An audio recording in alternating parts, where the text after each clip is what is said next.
Bonjour, avant de laisser Pierre-Alexandre Pernaut vous parler du logement abordable, je souhaitais évoquer avec vous 3 enjeux majeurs locaux. L'enjeu numéro 1, c'est proposer à des gens actuellement locataires dans le parc social et dans le cas où ils le souhaiteraient, de devenir propriétaires de logements adaptés à leurs revenus. L'enjeu numéro 2, c'est d'avoir un parcours résidentiel qui soit toujours adapté à nos parcours de vie. L'enjeu numéro 3, c'est l'attractivité de nos territoires.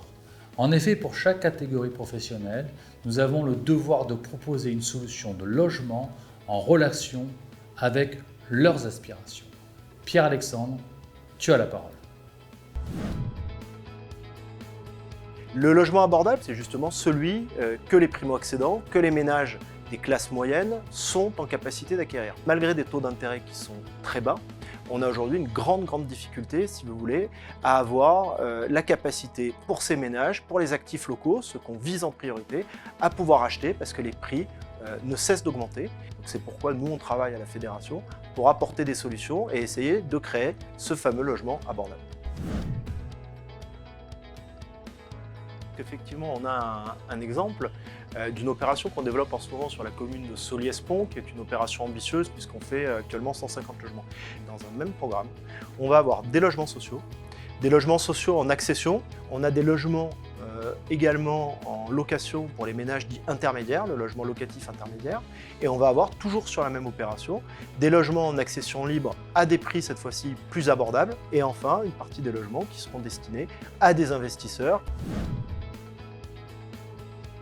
À partir du moment où on est acteur dans notre territoire, il faut qu'on puisse, nous aussi, avoir des propositions à faire pour mieux penser la ville de demain, c'est-à-dire être capable de construire là où c'est le plus pertinent, là où il y a des emplois, là où il y a des transports.